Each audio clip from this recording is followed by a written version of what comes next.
our Masonic jewelry and regalia, no matter how bright and shiny, are not valued for material reasons, but rather signify foundational virtues such as fidelity, honesty, charity, and compassion, virtues which bring us closer to the divine. Hello and welcome to the Scottish Rite Journal podcast, an audio presentation of the Scottish Rite Journal, brought to you and published by the Supreme Council of the Scottish Rite, Southern Jurisdiction, Mother Supreme Council of the World. Be sure to like, subscribe, share, and comment on this article, and don't forget to hit the notifications bell. This week's article is A Treasure Hoard in the Second Temple, Light from the Heliand, a Bright book, by Brother Mark Dreisenstock, 33rd degree, read by Brother Matt Bowers, 32nd degree, and comes from the March-April 2026 issue of the Scottish Rite Journal. The 9th century Heliand is a heroic epic poem written in Old Saxon, a continental medieval Germanic language similar to Anglo-Saxon. This fascinating work translates the life of Christ presented in the four Christian Gospels of Matthew, Mark, Luke, and John into a single harmony of the four Gospels aimed at explaining the meaning and work of Jesus to a medieval Saxon audience. The poem is especially interesting for the way in which it portrays light and wealth, both of which were core concepts in Old Saxon culture and are often linked in the Heliand. The Heliand is thus a dynamic equivalence translation of the four Gospels, concerned more with translating the meaning of the Gospels for the culture of its audience more than the literal translation of individual words, or even the exact translation of events. Clearly, the author wished to convert the Saxons to Christianity and felt the best way would be to meet the audience on its own cultural terms. For example, the Mediterranean world in biblical times was one in which learning was highly regarded.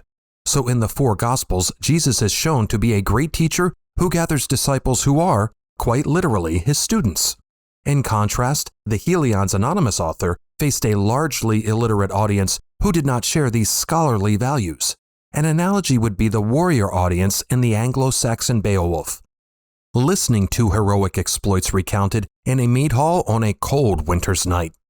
The values there would have been not learning and scholarship, but fortitude, physical strength, prowess in warfare, and loyalty. Similarly, there was a strong belief in magic and the working of the runes, a mystical written language in which adepts could communicate with deities.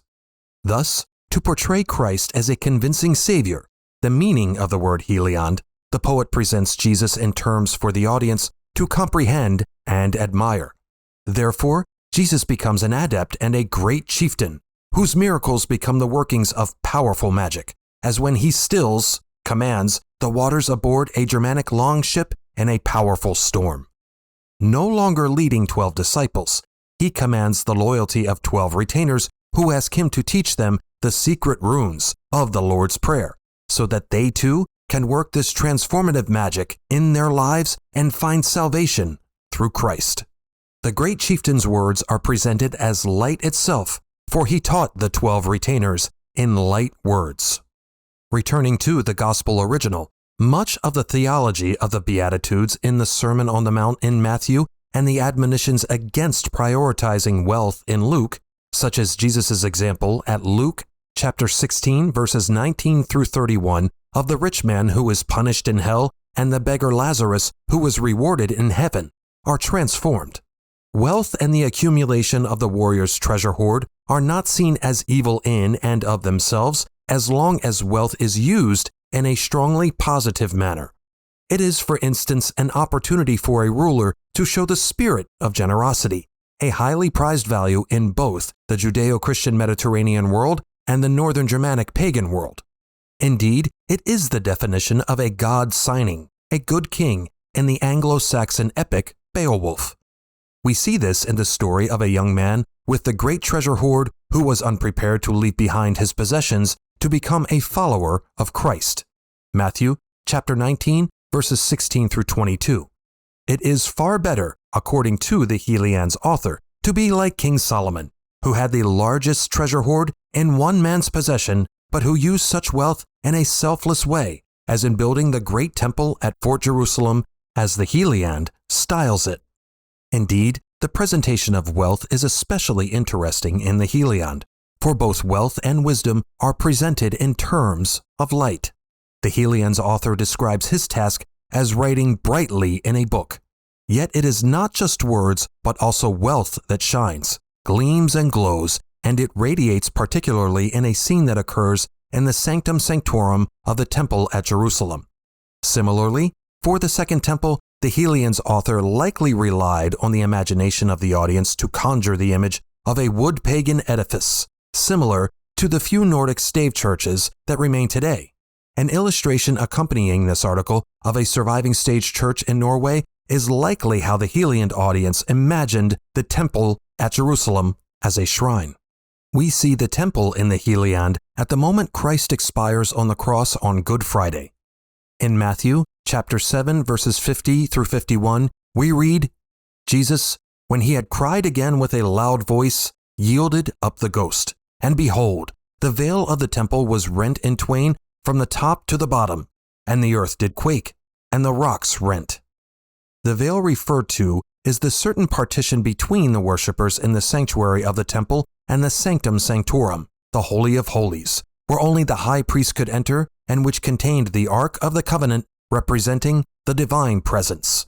With the sacrifice of Christ and the departure of Jesus from this earthly life, salvation and the divine presence are shown to be open to all. The Heliand presents the partition of the veil imagined in greater detail, noting that the veil is of varied colors and its very cloth embellished. What is more, the partition of the curtain reveals not the Ark of the Covenant, which would have been meaningless to the Saxon audience, but rather a treasure hoard. The colorful curtain, so wonderfully woven, which had for many a day been hanging without harm inside the shrine, was torn in two down the middle. The people could then see the treasure hoard. In the Heliand, within the sanctum sanctorum is a treasure hoard, and this immense wealth signifies the divine presence of God. However, this bright wealth of jewels, bracelets, rings, gold coins, and other treasures would not have been valued simply for their material worth, but rather for the Northern European values they represented: bravery, loyalty, and the opportunity for generosity as a good king would reward his retainers. The shine and gleam of the treasure hoard also connect the road to heaven described throughout the Heliand as a road of light. The Heliand thus emphasizes the tradition of light and wisdom in the Gospels and in the Bible as a whole, while also presenting notions of wealth and treasure in much different terms, not as a distraction from virtue, but rather as an emblem of it. Indeed, we find echoes of the Heliand's values in Freemasonry itself, where our Masonic jewelry and regalia, no matter how bright and shiny, are not valued for material reasons, but rather signify foundational virtues such as fidelity, honesty, charity, and compassion, virtues which bring us closer to the divine.